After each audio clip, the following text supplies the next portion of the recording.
Like the video, subscribe, and comment your country below so I know who's listening tonight. Turn off the lights and put on headphones for the full horror experience. Let's begin the nightmare.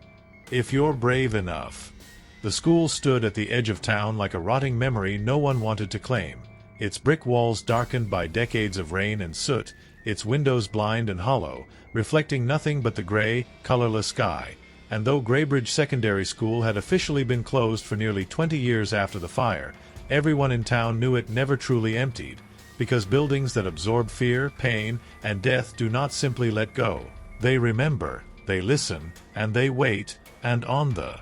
evening Evan Carter crossed the rusted iron gates with his flashlight shaking slightly in his hand. The wind died as if the world itself had gone silent to watch him enter, the hinges of the broken side door groaning like a throat clearing after years of silence, the smell inside thick with mold, smoke, and something far worse, something old and metallic that clung to the back of his tongue, and the hallway stretched longer than it should have, lockers lining the walls like rusted coffins, some hanging open, others dented inward from the inside as if something had once tried desperately to escape, and with each step the air grew colder, unnaturally so, freezing his breath into thin white clouds even though it was late summer outside, and the silence was wrong, not empty but crowded, layered with something just beneath hearing, a faint hum like distant whispering pressed deep into the walls, and as Evan moved forward, his footsteps echoed back with a delay that made it sound like someone else was following him, half a second behind, matching his pace perfectly, and he told himself it was acoustics, just physics, just an old building settling. Yet his pulse betrayed him, pounding harder the deeper he went, because fear has a way of recognizing places where it belongs, and the first classroom he passed still had desks arranged neatly in rows, textbooks open to lessons that would never be finished, chalkboards covered in deep scratches rather than writing, words carved so hard they gouged the slate. Stay after the bell, written again and again in uneven strokes, some letters overlapping as if multiple hands had written them at once, and when he turned his flashlight toward the teacher's desk, he saw burn marks spreading outward like black veins, the wood split and blistered, and beneath it, embedded in the floor, were dozens of melted plastic name tags fused together by heat, their names no longer readable, their owners erased, and somewhere far down the hall, a bell rang, sharp and sudden, vibrating through the walls and bones alike, a sound that should not have existed, because the school had no power, no electricity, nothing alive left inside it, and yet the bell rang again, closer this time, followed by the soft, synchronized sound of footsteps, many of them, moving together in perfect rhythm, not running, not rushing, just walking, patient, deliberate, and Evan's mouth went dry as he realized the sound was coming from every direction at once. Above him, below him, behind him, and when he spun around, the hallway had subtly changed, the lockers closer together, the ceiling lower, the exit door no longer visible, as if the building itself had folded inward, tightening its grip, and the lights flickered overhead, though there were no bulbs, only empty sockets, shadows bleeding across the walls in shapes that resembled children standing shoulder to shoulder, heads bowed, unmoving, and a voice echoed through the corridor, calm, flat, and unmistakably authoritative, the voice of a teacher who had never accepted excuses. "You're late," it said, and the temperature dropped so fast his fingers went numb around the flashlight, the beam shaking wildly as doors began to open one by one, slow, deliberate creaks revealing classrooms filled not with people but with burned silhouettes sitting at desks, their outlines flickering like dying embers, faces featureless except for faint pinpricks of orange light where eyes should have been, and the smell of smoke grew stronger, thicker, until Evan could taste it, feel it coating his lungs, and as he backed away, the floor beneath him grew sticky, his shoes peeling up with each step, and when he looked down he saw blackened handprints pressed into the tile, overlapping, smeared, some missing fingers, all reaching in the same direction, toward the center of the school, toward the gymnasium, and the bell rang again, closer still, vibrating through his skull, and suddenly lockers began slamming shut in sequence, one after another, racing down the hall like a countdown, trapping him between steel walls as the whispers grew louder, no longer indistinct but forming words, names, his name, spoken by dozens of voices layered together, some high and childlike, others broken and hoarse, and when he broke into a run, the hallway stretched endlessly ahead, doors multiplying, stairwells appearing where there had been none, each step heavier than the last, as if gravity itself had turned against him. And when he burst into the gymnasium, the space was impossibly vast, the ceiling lost in darkness, the floor coated in ash and scorch marks, basketball hoops hanging crooked, their nets replaced by blackened backpacks swaying gently as if moved by an unseen breeze, and beneath them, rows of burned desks arranged like an audience, all facing center court, where a single teacher's desk stood, untouched by fire, and behind it stood a figure, tall and rigid, wearing a scorched blazer and skirt, her skin cracked and blackened, jaw hanging loose as if melted and reset incorrectly, eyes glowing softly like dying coals, and when she smiled, ash fell from her lips. "Detention," she said, "is not finished," and the gym doors slammed shut behind him with a force that rattled the walls, flames licking up the sides without heat, without light, just presence, and from the shadows between the desks, students began to rise, their movements jerky, unnatural, limbs bending in ways bones should not allow, their faces frozen in expressions of terror, mouths open in silent screams, and as they stepped closer, Evan saw details that broke something inside him. Charred uniforms fused to skin, fingers melted together, eyes sealed shut by heat. And yet they could see him, they all could, their heads turning in perfect unison as the bell rang again, final and deafening, and a slip of paper slid across the teacher's desk, stopping at his feet, freshly written, the ink still wet, his name at the top, the date marked as today, the punishment listed as stay, and the whispers stopped all at once, replaced by silence so deep it felt like being buried alive. And when the teacher raised her hand, the students sat back down simultaneously, chairs scraping in unison, and Evan felt himself being pulled forward, his feet dragging against the floor despite his resistance, the handprints beneath him growing warmer, gripping tighter, and as he was forced into an empty desk among them, his skin began to burn, not with pain but numbness, his heartbeat slowing, the world dimming, the whispers returning softly, reassuringly, telling him it would be easier if he stopped fighting, if he stayed, if he learned, and somewhere far away, beyond the walls of Greybridge, the town slept peacefully, unaware that the school had taken another student, that attendance had been marked, that the bell had rung, and class was once again in session.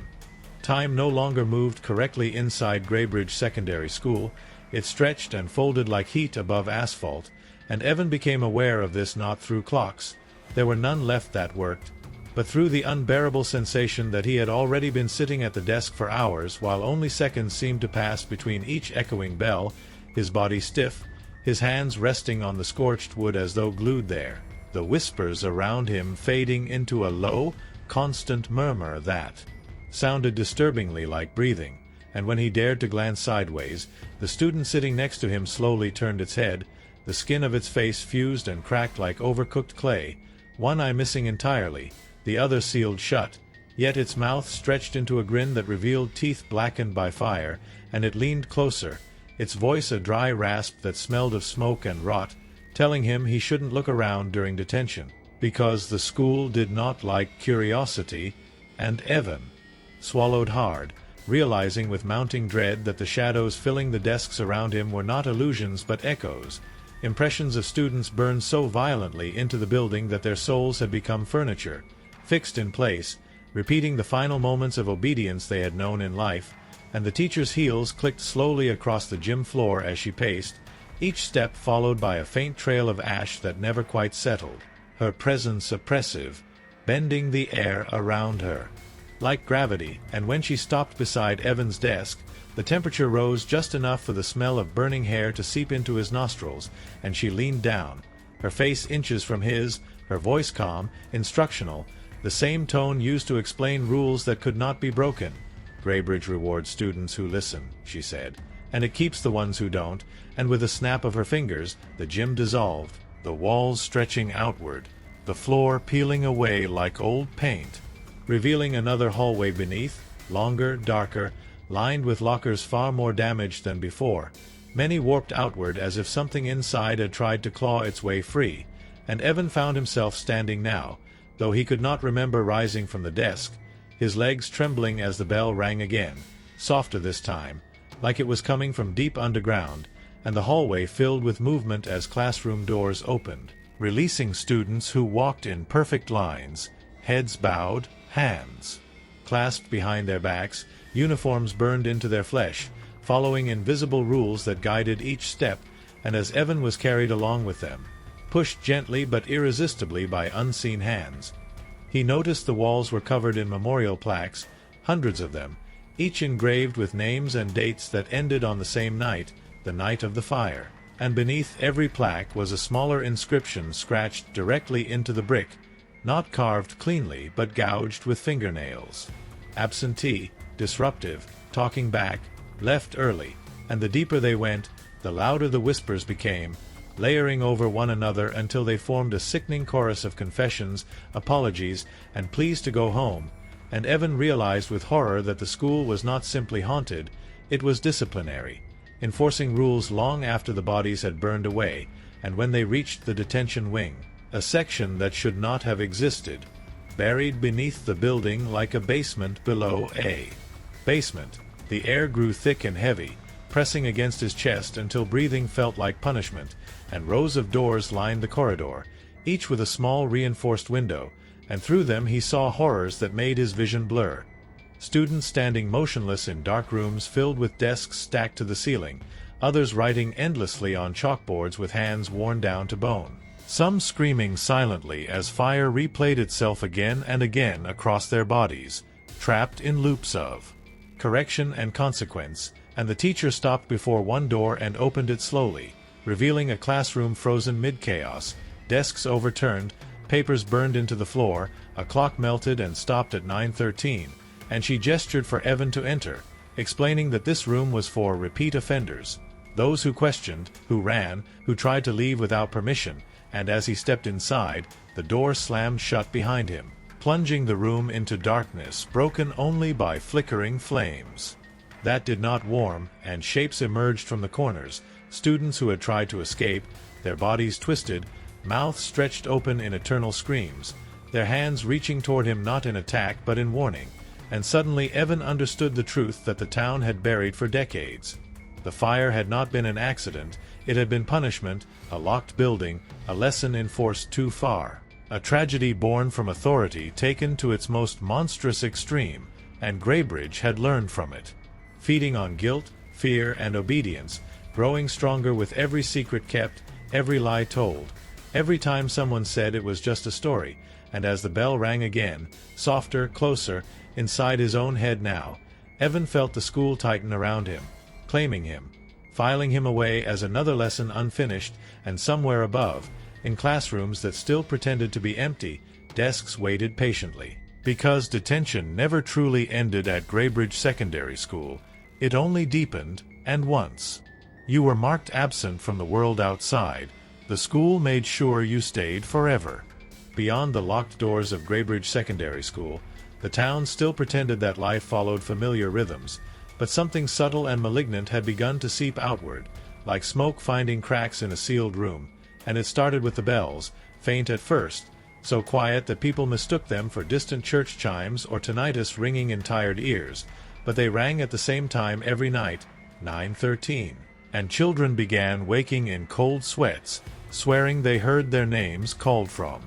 empty hallways, parents noticing homework appearing in backpacks that had not been packed, red ink corrections bleeding through pages, while Evan existed in a state between moments, trapped inside Greybridge where time folded inward, each bell resetting his suffering while the school slowly rewrote him, teaching obedience through repetition and fear, and within the detention wing, the rooms began to change, walls stretching farther apart, ceilings lowering, desks multiplying like cells dividing.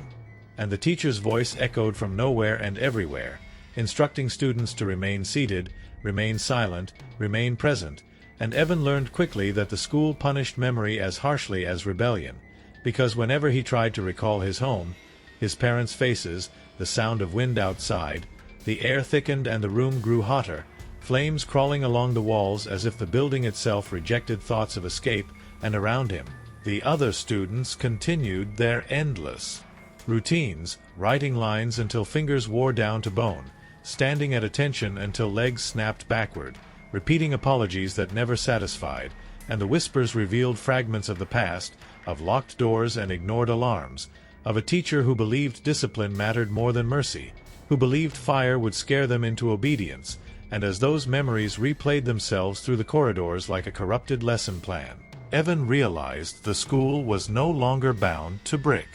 and mortar alone, because the rules had begun appearing elsewhere, carved into bathroom stalls across town, scratched into desks at the new school, whispered by teachers who had never set foot inside Greybridge yet found themselves snapping at students with unfamiliar authority, keeping them after class without understanding why, locking doors automatically when the clock struck 9:13, and students who stayed late began vanishing, not physically at first, but mentally, returning home silent, compliant, eyes hollow, sitting perfectly straight at dinner tables, responding only when spoken to. And then one night, a girl named Lily was found standing outside Greybridge's gates, unharmed, untouched, but unable to leave, her feet rooted to the pavement as if nailed in place, whispering that she was late, that detention was waiting, and when her parents tried to pull her away, the bell rang and the ground beneath them cracked, heat rising through the asphalt, forcing them back as the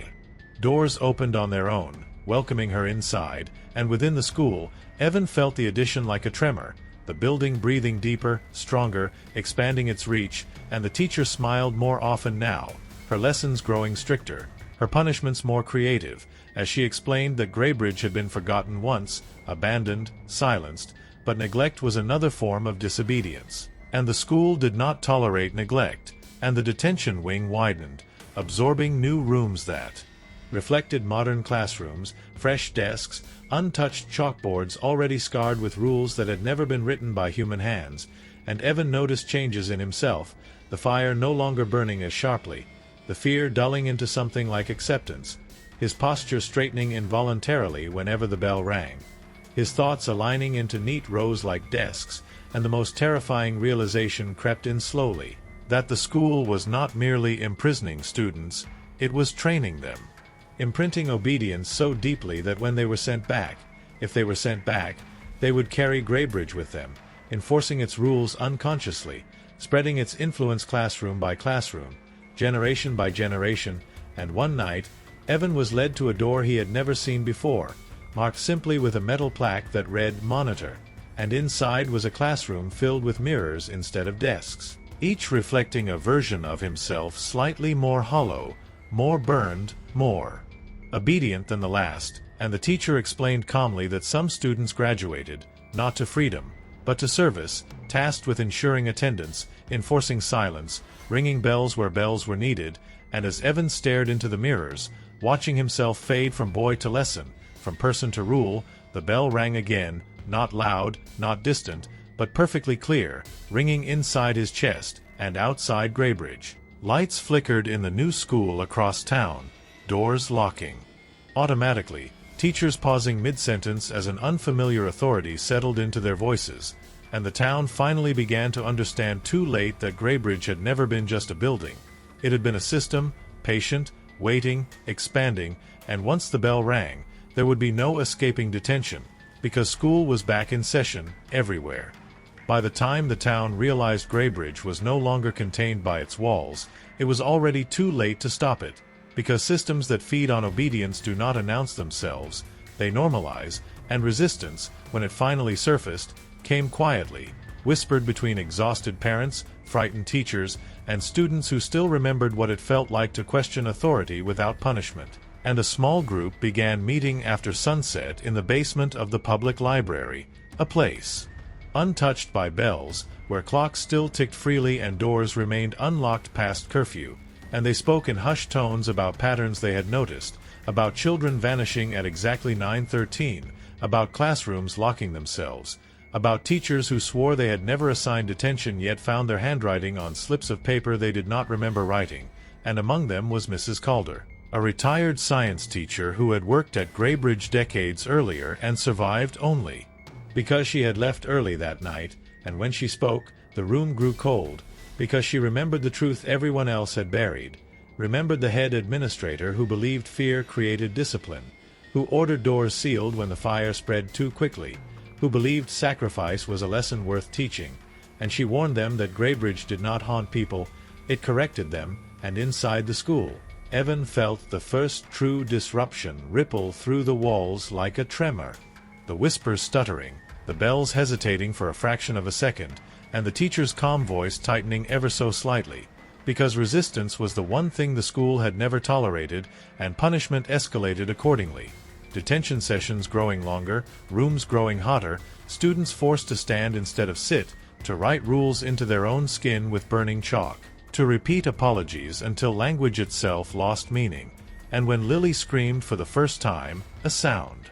Raw and human and wrong inside Graybridge's ordered silence. The building responded violently, lockers slamming open and shut, walls bleeding ash, the bell ringing non-stop until even the obedient students clutched their heads in agony, and Evan watched from the monitor room as the mirrors showed the town in fragments, resistance spreading like a disease, parents breaking into locked classrooms, students refusing to line up, clocks smashed to stop time from striking 9:13, and the teacher's voice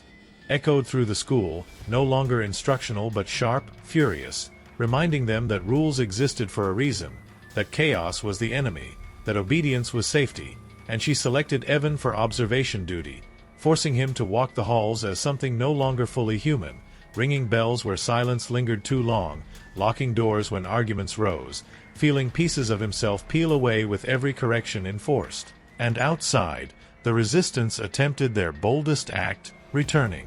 to Graybridge itself, dragging chains, crowbars, gasoline, determined to burn the school down completely, unaware that fire was Graybridge's native language, and as they forced the gates open, the bell rang across the entire town, lights flickering, doors slamming shut everywhere at once, trapping people mid-step, mid-breath, and the school welcomed the intruders warmly, hallways rearranging, exits vanishing, classrooms filling with desks that slammed into place like teeth snapping shut, and,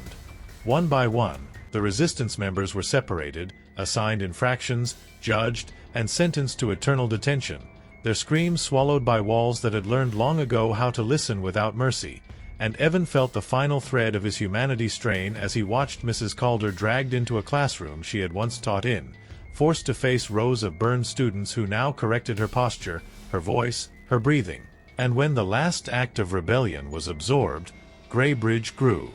Still again, stronger than before, its influence pulsing outward in steady waves, and the teacher addressed the school in a voice restored to calm perfection, announcing that resistance had been noted, corrected, and that lessons would continue uninterrupted, and Evan stood at attention without realizing he had done so, posture straight, hands clasped, as the bell rang once more, signaling the end of defiance and the beginning of the final curriculum, because Graybridge had never needed fear alone, it needed participation, and now, with resistance broken and obedience spreading, the school prepared to graduate its most loyal students into the world beyond its walls, ready to teach everyone else how to stay in line forever.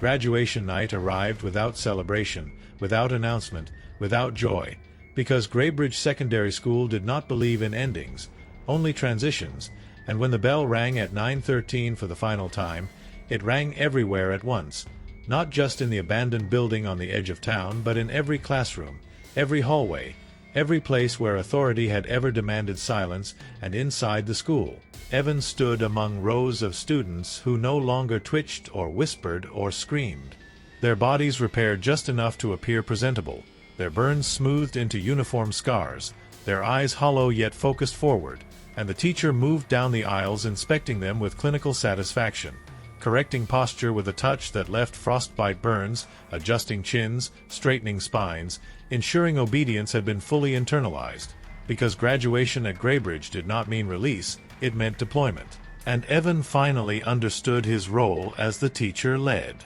him to the front, mirrors lining the walls once more, but now they reflected nothing human at all, only shapes dressed like students, moving like instructors, speaking like administrators, and the teacher explained calmly that Greybridge had been created from a failure of control, from a moment when fear had been used as discipline and discipline had turned into doctrine, and the fire had been only the first lesson, the town's silence the second, and now the final lesson was permanence, because systems that work do not disappear, they replicate, and as the doors of the school opened, not outward, but inward, folding space like paper, the graduates stepped through into classrooms across the town, across the country, across places that still believed schools were safe, and Evan felt himself split, one part remaining in Greybridge, maintaining order, ringing bells, enforcing silence, while another part walked into a brightly lit modern classroom, wearing his old face, sitting behind a teacher's desk, speaking with a calm authority that made students sit straighter without knowing why, and the most horrifying truth revealed itself not in screams or fire but in normalcy, because no one noticed at first, because discipline increased, test scores rose, talking decreased, curiosity faded, and parents praised the change, unaware that their children stopped dreaming, stopped questioning, stopped imagining escape, and Greybridge grew quieter as its influence expanded, its halls